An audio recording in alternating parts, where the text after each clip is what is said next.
Now, the Bajaj Pulsar N250 is currently the biggest capacity and most powerful naked pulsar motorcycle that Bajaj have out in the country. And well, it offers good value for money for the 1.5 lakh rupees that Bajaj are asking for it. But it does come with its shortcomings. Now, the year is 2024 and Bajaj say they have addressed these shortcomings mostly to do with the features that this bike has to offer. And we are out here today to find out if that holds true. But before we get to that, if you haven't already, do subscribe to the OVERDRIVE channel and do hit the like button once you are done with the video. Now on the visual front, the bike pretty much resembles the same as it did before, but then again you do have new decals on the bodywork, and of course you cannot miss that big upside down fork. Well, with this paint scheme it comes in the gold color. The black motorcycle, it's painted all black.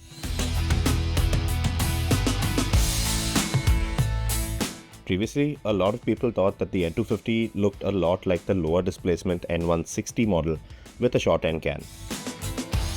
And they really wouldn't be wrong because the pair of them, well, they have the same face and body panels.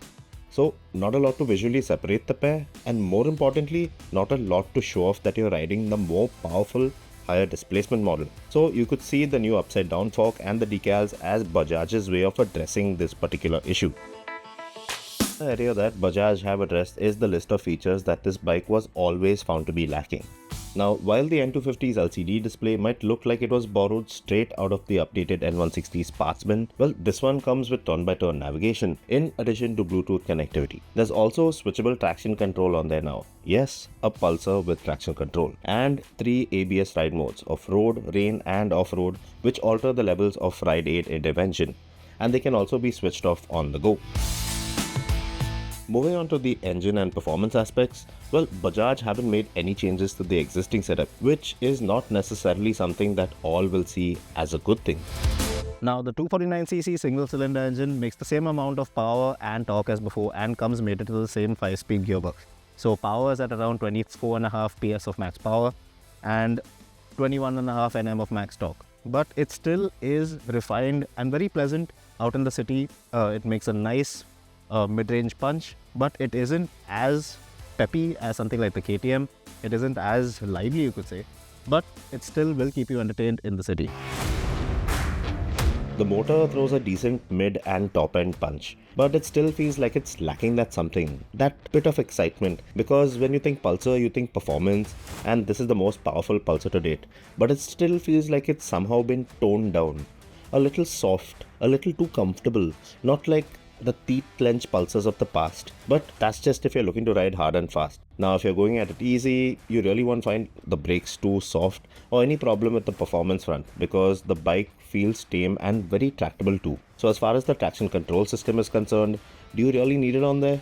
The answer is no. But it's a safety feature at the end of the day, so there'll definitely be some riders out there that will find it helpful. With the way this bike's suspension is tuned, this is still the most comfortable Pulsar you can get your hands on today. Now the riding position, like before, is very manageable in the city, not too committed, not too sporty, but long stints on the saddle shouldn't be a real task. And of course, the new suspension up front, well, the front end, it feels really nice and light, very manageable through traffic in the city. An altered caster angle and the new fork up front make this bike's handlebar feel exceptionally light, allowing you to snake past slow or standstill traffic with ease.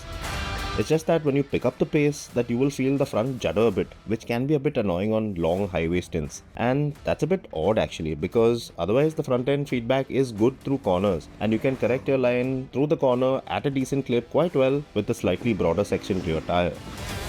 So overall, has Bajaj managed to make the Pulsar N250 more appealing than before? For sure they have.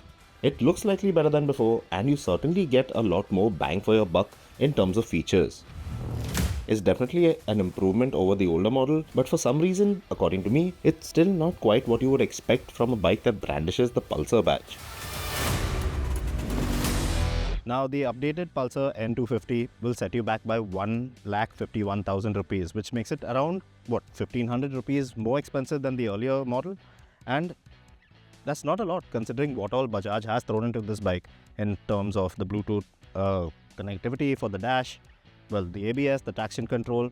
It all makes a lot of sense. And well, it does make this motorcycle a more complete package. So, well, Bajaj have held true to their word. So, if you're in the market for a quarter-litre motorcycle that's not too sporty, it has a decent amount of power, very comfortable, and good to manage in the city, this one makes a lot of sense. It makes more sense than it did before, in fact.